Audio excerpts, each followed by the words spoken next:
خیبر پختونخوا میں ایک فورس بھی بنائی جا رہی ہے, اسپیشل فورس ہے, اس کا نام ہے special force unit for CPEC, کیونکہ آپ دیکھتے ہیں کہ چائنیز ورکرز آئیں گے باہر سے, فارنرز آئیں گے, تو ان کی پروٹیکشن کے لیے فورس بنائی جا رہی ہے. سی پیک کا جو پروجیکٹ ہے وہ 30 سال تک چلتا رہے گا, اور اس کے لیے فورس بنانے کی سمری جو ہے وزیر اعلیٰ صاحب کو بھیج دی گئی ہے.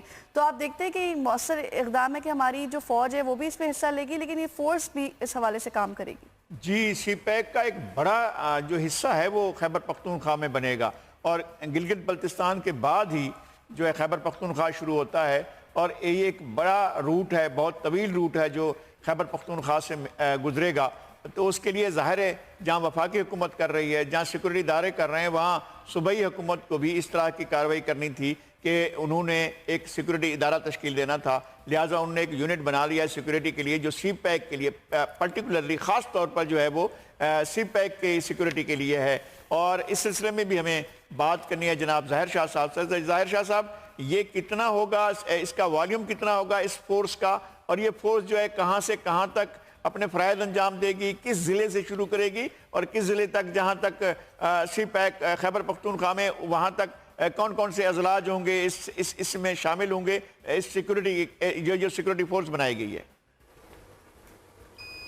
دیکھیں لغاری صاحب, ہزارہ سے لے کے ڈی آئی خان تک جتنی لمبی سٹریچ ہے سی پیک کی, اس کے اوپر یہ سیکیورٹی ڈپلائمنٹ ہوگی. 4000 نفوذ پر مشتمل ہوگی. اسپیشل سیکیورٹی یونٹ اور ڈی آئی جی لیول کا, ایس ایس پی لیول کا, بلکہ ڈی آئی جی لیول کا ایک بندہ جو ہے وہ اس کو کمانڈ کرے گا. اور اس فورس کے بنانے کے لیے آئی جی خیبر پختونخوا ناصر درانی کی جانب سے باقاعدہ ایک خط لکھا گیا ہے, اور اس کی وجہ یہ بتائی گئی ہے کہ اس وقت 7 پروجیکٹس ہیں جو سی پیک کے, جو کے پی کے اندر شروع ہو چکے ہیں. ایک ان میں پاک چائنا آپٹک فائبر لینگ شروع ہو چکی ہے. اس کے ساتھ ساتھ پشاور میں ٹرانس میٹرو روڈ بنانے کے لیے جو ہے کام شروع ہو گیا ہے. رشکئی کے قریب جو ہے ایک انڈسٹریل زون قائم کرنے کے لیے جو ہے کام شروع ہو گیا ہے, اور اس پر تمام چائنیز انجینئرز کام کر رہے ہیں. اس وقت جو پولیس ہے خیبر پختونخوا کی, وہ ان لوگوں کو سیکیورٹی فراہم کر رہی ہے, لیکن کیونکہ یہ پروجیکٹ بہت بڑے ہیں, چائنیز کی تعداد یہاں پہ بڑھتی جا رہی ہے, اس کے لیے 4000 افراد پر مشتمل جو ہے اسپیشل سیکیورٹی یونٹ یا ایس ایس یو بنائے جانے کے لیے باقاعدہ ریکمنڈیشن دی گئی ہے. جی ظاہر شاہ صاحب, اس میں جو یہ فورس بنائی جا رہی ہے, اس میں فریش ریکروٹمنٹ ہوگی یا مختلف اداروں سے ادھر ادھر سے جو ہے افراد کو لے کر اس کی تعداد پوری کی جائے گی؟ اصل ان کا منصوبہ کیا ہوگا کہ جتنے بھی مختلف سطحوں کے عہدے ہوں گے, ظاہر ہے اس میں رینکس ہوں گے مختلف, کیا تمام رینکس پر فریش بھرتی ہوگی؟ یعنی اگر فرض کرتے ہیں کہ اے ایس آئی ہے, سب انسپیکٹر ہے, انسپیکٹر ہے, ڈی ایس پی ہے, اور ایس پی ہے, اور ایس ایس پی تو ظاہر ہے ایک کسی نے اس سے پولیس سے لیا جائے گا, لیکن کیا باقی عہدے جو ہیں ان پر بھی فریش ریکروٹ میں ہوں گی یا پولیس سے یا دوسرے اداروں سے لیے جائیں گے؟ دیکھیں میرے خیال میں کمانڈ اینڈ کنٹرول تو خیبر پختونخوا پولیس کے پاس ہی رہے گا, لیکن جو فٹ سولجر ہیں وہ 4000 کے قریب بھرتی کیے جائیں گے. ظاہری بات ہے ان کی ٹریننگ اور وہ تمام عمل جو ہے وہ اس سے وہ گزریں گے. اس فورس کو ریز کرنے میں ٹائم بھی لگے گا. ابتدائی طور پر یہ کہا گیا ہے کہ جو موجودہ پولیس فورس ہے اس میں سے ڈپلائمنٹ تو کی گئی ہے, لیکن وہ اس تمام لوگوں کو سیکیورٹی فراہم کرنے کے لیے کافی نہیں ہے, اور وہ پھر اوور برڈن کرے گی کے پی پولیس کو. لہذا 4000 افراد مزید بھرتی کیے جائیں گے پولیس میں, اور اس فورس کو باقاعدہ ایس ایس یو کا نام دیا گیا ہے, جو کہ سینٹرل پولیس کے انڈر کمانڈ کرتے ہوئے ان چائنیز انجینئرز اور ان پروجیکٹ کو سیکیورٹی فراہم کرے گی. یہ مستقل بنیادوں پر قائم کی گئی ہے یا ابھی اس کو خاص پروجیکٹ تک اس کے بعد ان لوگوں کو کہاں کیا جائے گا, کیسے کھپایا جائے گا؟ دیکھیں یہ پروجیکٹ تقریباً لغاری صاحب جیسے 30 سال تک کے لیے, اور اس خط میں باقاعدہ ذکر کیا گیا ہے, کیونکہ یہ تمام تر سیکیورٹی کارڈن ان پروجیکٹس کی انیشیشن, اس کے بعد ان کی کمپلیشن اور ان انسٹالیشنز کی حفاظت کے لیے یہ پولیس فورس درکار ہوگی. اور جب تک یہ سی پیک کا پروجیکٹ ہے تقریباً 30 سال کا عرصہ اس کے اندر بتایا گیا ہے کہ ان تمام پروجیکٹ کی اسٹیبلشمنٹ پہ لگے گا. پھر ان کے آپریشنل ہونے کے بعد بھی ان کی سیکیورٹی کی ضرورت ہوگی, تو لہذا یہ پرماننٹ ہی نظر آ رہا ہے, کیونکہ ایک پولیس سپاہی کی سروس تقریباً 25 سے 30 سال تک ہوتی ہے. جی بالکل. جی بہت بہت شکریہ آپ کا, جیسے انہوں نے بتایا کس طرح یہ فورس کام کرے گی 30 سال کے عرصے تک, ان کو جب ضرورت پڑے گی پولیس کے ماتحت کام کرے گی. لغائی صاحب آپ دیکھتے ہیں کہ جس طرح لاہور میں خوف کی فضا ہے, پچھلے کچھ دنوں جو دھماکے وہاں پر ہوئے, رینجرز نے سنیپ چیکنگ وہاں پر شروع کر دی ہے. جو بھی مقامات ان کو حساس نظر آتے ہیں وہاں وہ گاڑیاں روک کے چیکنگ بھی کر رہے ہیں. اس سے وہ چاہتے ہیں کہ لاہور میں کوئی ایسا دہشت گرد داخل نہ ہو. ہم نے دیکھا کہ جو ہاسٹلز تھے 3 تقریباً ہاسٹلز کو بند کر دیا گیا سیکیورٹی خدشات کی بنا پہ. فیشن ویک وہاں ہونے والا تھا, اس کو ختم کر دیا گیا. آج وہاں پر لاہور ایکسپو سینٹر میں ایک نمائش ہونی تھی جو کہ منسوخ کر دی گئی. آپ دیکھیں کہ ایک خوف ہے, اس خوف سے کیسے نکلے گا یہ شہر؟ جی دیکھیں, ایک سندھ میں بھی ہوئی ہے اس طرح کی کاروائی، رینجرز نے کی ہے اور اٹانومس باڈی کے طور پر کی ہے، اور اپنے طور پر تمام ان کی کمانڈ اینڈ کنٹرول جو ہے وہ رینجرز کے اعلیٰ افسران کے پاس تھا، میجر جنرل اس کے سربراہ تھے، اور یہاں پر بھی اس طرح کی ایکٹیویٹی ہوئی. کبھی ایسا نہیں ہوا ہے کہ ہاسٹل خالی کرا لیے گئے ہوں، یعنی اس طرح نہیں کہ بعض ہاسٹل ہیں رینجرز کے پاس لیکن وہ ان کے ادارے کے لیے ہیں، ایسا نہیں ہے کہ سیکورٹی کی وجہ سے خالی کرائے گئے ہوں یا اسکول بند کرائے گئے ہوں یا کالج بند کرائے گئے ہوں. ایسا میرے خیال میں کراچی میں تو کبھی بھی ایسا نہیں ہوا، جب کراچی میں آپریشن چل رہا ہے اور پچھلے 3 سال سے چل رہا ہے، اس طرح کے اقدامات نہیں کیے گئے ہیں. اور نہ وہاں پر کوئی نمائش جو ہے یہاں پر وہ کی گئی ہے، ملتوی کی گئی ہے، اور نہ ہی اس طرح کا کہ کوئی جی اگر فیشن شو ہو رہا ہے تو اس کو جو ہے منسوخ کر دیا. اس طرح کی کاروائیاں کراچی میں نہیں، لیکن لاہور میں آپریشن میں چونکہ وہاں پر سویلین جو ہیں وہ اسپیس نہیں دے رہے ہیں سیکورٹی فورسز کو اور خاص طور پر رینجرز کو، اس لیے بدحواسیاں ہو رہی ہیں اور اس طرح کے اقدامات جو ہیں حکومت کی بدحواسی کی جو ہے نشاندہی کرتے ہیں. ہمیں جوائن کر رہے ہیں بابر ڈوگر صاحب. بابر ڈوگر صاحب، لاہور میں اس طرح کے آپ کا پہلا تجربہ ہوگا کہ جناب گاڑیوں کی سنیپ چیکنگ ہو رہی ہے، ہاسٹل بند کرائے جا رہے ہیں، نمائش پر پابندی لگائی جا رہی ہے. آپ کو کیسا لگ رہا ہے؟ یہ آپ کا شہر کا ماحول کیسا بن رہا ہے؟ لگائی صاحب ایون پچھلے ٹینیور میں بھی لاہور ٹارگٹ رہا دہشت گردوں کا. یہاں پر بے تحاشا دہشت گردی کے واقعات ہوئے لیکن اس طرح کبھی نہیں ہوا. اب کل نیشنل کالج آف آرٹ جو ہے ان کے پرنسپل کو بلایا گیا، اس کے بعد ان کو کہا گیا کہ یہاں پہ جو ہے تھریٹس ہیں، اور اس کے بعد ان کا ہاسٹل جو ہے رات کو 9 بجے خالی کرا دیا گیا. بچوں کو کہا گیا کہ آپ جو ہے وہ کہیں اور جا کے رشتہ داروں کے پاس ٹھہرے، اور زبردستی 3 ہاسٹل جو ہے ان کے خالی کرا لیے گئے، جن میں سے 2 بوائز ہاسٹل تھے اور ایک گرلز ہاسٹل تھا. اور ایک منٹ بابر ڈاکٹر صاحب، مجھے یہاں میں آپ سے ایک سوال کرنا چاہوں گا. رات کو 9 بجے جب خالی کرایا جا رہا تھا، جب بچیاں موجود تھیں ہاسٹلز میں، پھر وہ بچیاں 9 بجے کے بعد کہاں گئیں اور کہاں جا کر انہوں نے پناہ لی؟ ہاسٹل ان سے خالی کرائے گئے. لگائی صاحب وہ بیچاری رو رہی تھی، کوئی اپنے ریلیٹیو کو فون کر رہے تھے، کوئی بیچاری اپنے گھر والوں کو بتا رہی تھی کہ اب ہم کیا کریں، کدھر جائیں. کچھ تو گھر والوں نے کہا کہ آپ واپس آ جائیں، کچھ جو تھی اپنے ریلیٹیو کے گھر ٹھہر گئیں، کچھ اپنی سہیلیوں کے گھر ٹھہر گئیں. اب وہ 6 دن کے لیے بند کر دیا گیا اور 6 دن ہاسٹل میں نہیں جا سکتی. اب مجھے رات کو 9 بجے بچیوں کو کہا گیا کہ آپ ہاسٹل جو ہے خالی کر دیں، اور اس کے ساتھ ساتھ یہ کہ کالج کو 6 دن کے لیے بند کر دیا گیا. کل لاہور کے تمام پرائیویٹ اور سرکاری جو سکول تھے وہ کل بند تھے. پنجاب یونیورسٹی ہے اس میں سرچ آپریشن سٹارٹ ہو گیا. ان کے تمام ہاسٹل جو ہے وہاں پر رات کو چھاپے مارے گئے ہیں اور تمام ہاسٹل چیک کیے گئے ہیں. ایک عجیب خوف و ہراس کی جو فضا یہاں پہ پھیلائی جا رہی ہے، ہاسٹل چیک کیے جا رہے ہیں. بچیاں، آپ نے بالکل کہا کہ رات کے ٹائم بچیاں جو ہے وہ جو دوسرے شہروں سے ہیں بلکہ جو NCA سے پاکستان پھر یہ مجھے پوچھنا ہے آپ سے کہ یہ احکامات کس کے تھے؟ صوبائی حکومت کے احکامات تھے یا سیکورٹی فورسز کے احکامات تھے کہ ان کو خالی کرایا جائے؟ جو NCA ہے وہ فیڈرل گورنمنٹ کے انڈر آتا ہے، تو وہ جو پرنسپل ہے ان کو کل فیڈرل گورنمنٹ نے بلایا اور ان سے کہا کہ آپ اپنی بچوں کا ہاسٹل جو خالی کروا لیں. اور جو پنجاب یونیورسٹی میں جو ہاسٹل میں جو ریڈ ہوئی ہے وہ پولیس کی تھی، اس میں پولیس تھی، اس میں رینجرز نہیں تھی. رینجر جو ہے وہ چھاپوں میں حصہ نہیں لے رہی. رینجر جو ہے صرف لاہور کے انٹری پوائنٹ جو ہے ایگزٹ پوائنٹس ہیں وہاں پر کھڑے ہوئے ہیں، وہاں پر وہ سنائپ چیکنگ کر رہے ہیں جو لوگ آ رہے ہیں جو باہر جا رہے ہیں. لیکن جتنی ریڈز ہو رہی ہیں یہ صرف پولیس کر رہی ہے. کل NCA میں بھی جو ریڈ ہوئی اور وہاں پر جو لوکل پولیس تھی وہ آئی، انہوں نے وہ ہاسٹل خالی کروایا. اس طرح پنجاب یونیورسٹی جو پاکستان کی سب سے بڑی یونیورسٹی ہے، اگر میں غلط نہیں سمجھاؤں تو میں اس کا مطلب یہ لوں کہ سیکورٹی فورسز کو ایسے کام دیے گئے ہیں جس سے سیکورٹی فورسز کے بارے میں غلط تاثر پیدا ہو اور صوبائی حکومت اپنے لوگوں سے ریڈ کروا رہی ہے کہ جی بڑی ایفیشنسی ہے، دیکھو چھاپے مار رہے ہیں اور دہشت گردوں کو تلاش کر رہے ہیں. اور جو ہاسٹل خالی کرانے کے واقعات ہیں یا یہ سنیپ چیکنگ جو ہے اس میں رینجرز کو لگایا گیا ہے، اگر لوگوں کو تکلیف ہوگی لوگ کہیں گے یہ کہیں رینجرز والے تنگ کر رہے ہیں لوگوں کو، کیا ایسا ہے؟ بالکل ایسا ہی ہے. لوگوں کو جو جہاں پہ لوگوں کو پریشان کروانا ہے یا ڈسٹرب کروانا ہے تاکہ یہ ایک پرسیپشن تھا کہ رینجرز آئے گی تو امن ہوگا اور یہ جو پولیس کی ریڈز ہو رہی ہیں اس سے جان چھٹے گی. لیکن اب یہ پرسیپشن کریٹ کیا جا رہا ہے کہ